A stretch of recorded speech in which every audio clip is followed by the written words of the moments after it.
Hey guys, good morning. Welcome back to our channel, The Eaton Squad. My name is Addie. So for today's video, Senate President Cheese Escudero gustong madaliin ang pag-reimburse ng mga na-offload na kababayan natin. Kailangan talaga ma-refund na yung mga expenses na nauwi sa wala kasi na-offload sila. Mangyayari na ba ito? Ito na ba talaga yung mga hinihintay ng ating mga kababayan? Pag-usapan natin. Details coming right.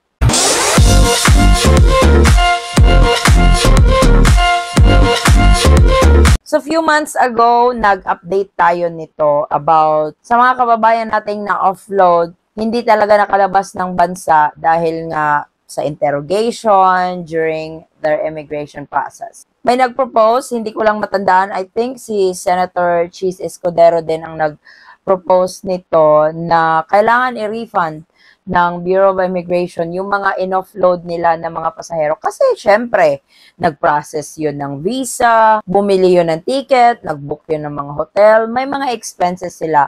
At wala silang nakuha ni 5 kapag sila ay na-offload. At eto na nga, gustong ipa-expedite ni Senator Cheese Escudero na i-refund yung mga na-offload na pasahero ng Bureau of Immigration.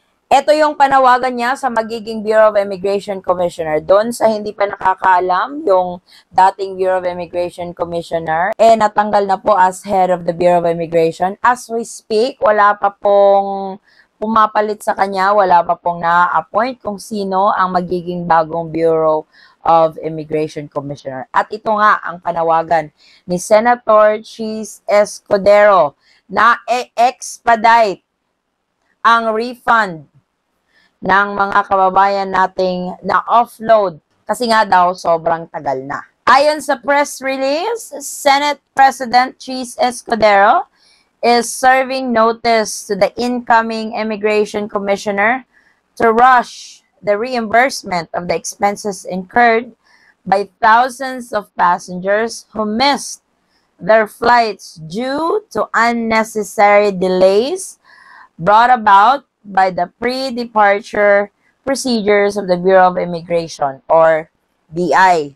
Sabi niya, bare months na pero ni isa, wala pa rin daw nabayaran sa kahit isang pasaherong naperwisyo, according to Senator Cheese Escudero. Hirit pa niya ang bilis mag-offload, ang bagal naman mag-download ng reimbursement, who previously raised this issue during the hearing on the Bureau of Immigration's spending plan for 2024.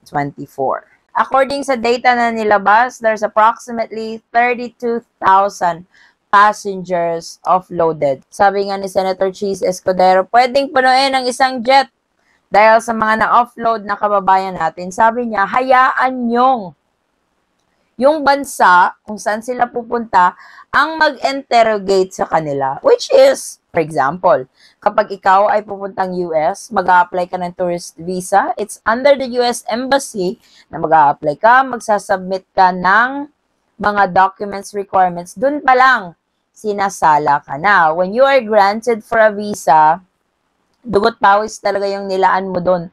Para kang dumaan sa butas ng karayom para lang makakuha ng visa. Hindi kaya ganun kadaling kumuha ng visa sa US, for example. So, dun pa lang nakapasa ka na, pagdating sa immigration, paalis ka na, offload. Kasi you don't have enough documents to show proof and stuff. They're making sure you're not a victim of human trafficking. Don't get me wrong. I know it's their job to protect the Filipino people when they go out of the Philippines. Pero minsan kasi nagiging sobrang exaggerated. Kaya nga, doon sa pag-a-apply pa lang ng visa, sinasala ka na. Doon na naman pagdating sa immigration, sasalain ka na naman ulit at kung wala kang maipakita or hindi kompleto yung documents mo, offload ka. Quits yung mga ginastos mo, yung pag-apply ng visa, pagbili ng ticket, pag-book ng hotel, wala yun. ito yung sinusulong talaga ni Senator Cheese Escudero na ma-refund. Kung pansinin nyo doon sa press release, ang hirap daw i-download yung reimbursement form. So I guess they are on the process of doing this, kaso lang, medyo mabagal. Medyo nababagalan siya sa pag-refund kasi sabi nga niya, ang bilis mag-offload pero ang bagal mag-reimburse doon sa mga pasaherong naperwisyo. Gaya nga ng sabi ni Senator Raffy Tulfo, all of us has the freedom to travel. Kung afford mo naman, why not? Kasi hindi na gaya noon na yung mga elite lang na-afford na mag-travel abroad. Ngayon, kahit mga ordinaryong tao, afford na magbiyahe kasi nga nag-iipon, pinag-iisipan, pinagtrabahuan, pinag-ipunan para makapagbakasyon. Then last part, ma-offload ka lang. That's the biggest fear of each travelers going out of the Philippines is yung ma-offload.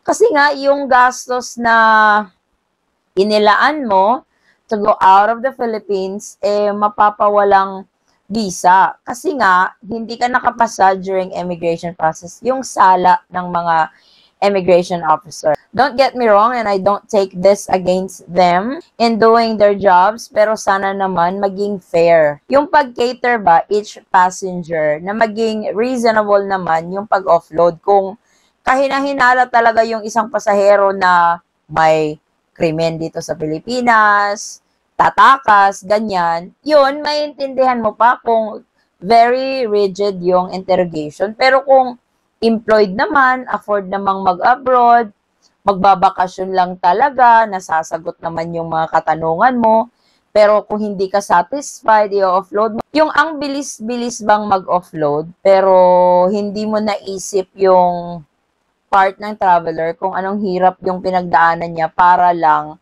makapagbakasyon. The funds will be drawn from the unutilized collections of the Bureau of Immigration that are returned to the Bureau of Treasury. Despite the clear instructions of the GAA, the Senate President said the agencies involved in its implementation are seemingly dragging their feet on this matter.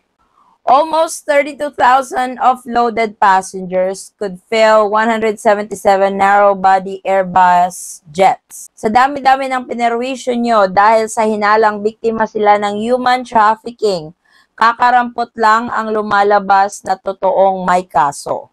There's something wrong with this picture.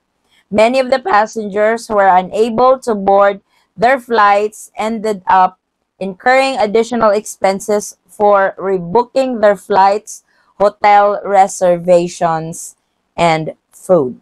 So, sobrang dami pala talaga yung na-offload. Imaginein mo, 32,000. Sabi nga ni Senator Cheese Escudero, hayaan yung mismo yung bansang pupuntahan ng ating mga kababayan ang mag-interrogate, mag-interview, maghain ng mga travel requirements para sa kanila kung legit ba or kung pwede ba silang makapasok sa particular na bansa na yun. Kasi nga, lalabas sila ng Pilipinas. Andun na tayo, human trafficking is a very serious case in the Philippines. And they're making it sure na walang mabibiktima.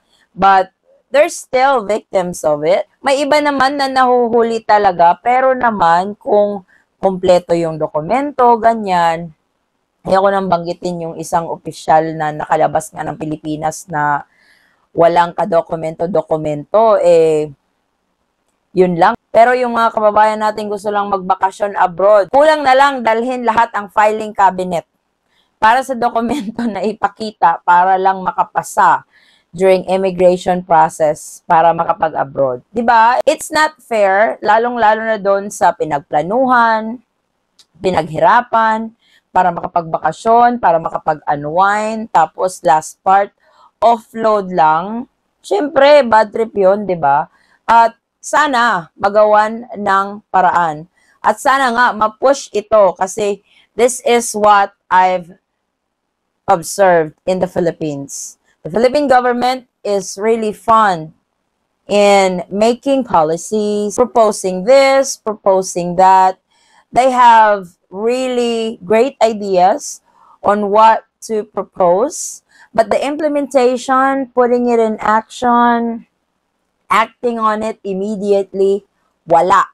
It's very slow. At sana nga, sa upcoming Bureau of Immigration Commissioner, mabigyang pansin ito, ma-refund na yung mga kababayan natin, at sana din, mabigyan sila ng pagkakataon para makapagbakasyon man lang sa ibang bansa. Ikaw ba, kabayan? Isa ka ba dun sa mga biktima ng offload? Kung meron man dito sa ating channel na nabiktima sa offloading, ayan na, sana nga, ma-refund na kayo, kabayan, at mabawi man lang yung expenses na na-incur ninyo during your process para man lang makapagbakasyon sa ibang bansa. So, pagtutuunan natin ng pansin ito, i-update natin kung ano na bang nangyari, ano na ang progress, kung magagawa ba ito as soon as possible, or is it going to be one of those proposals na hanggang proposal na lang at hindi ma-implement. Pero sana hindi. Sana nga makamit ng ating mga kababayan na na-offload, yung mabawi man lang nila yung pera na ginastos nila para lang makapag-abroad. So ito po ang ating latest. Thank you guys so much for watching. Kung kayo man po ay may mga katanungan, maaari lang pong mag-comment sa video ito at sasagutin po natin yan sa abot ng ating makakaya. Muli, kabayan, ako'y nagpapasalamat at naway ang inyong biyaheng papuntang Pilipinas man or paalis ay maging smooth, hassle-free at stress-free. Muli, kabayan, ako'y nagpapasalamat sa inyong patuloy na pagsubaybay, suporta at tiwala sa aming channel, The Ipon Squad. Magkita-kita po tayo sa ating susunod na travel update. Stay safe, stay healthy, and God bless everyone.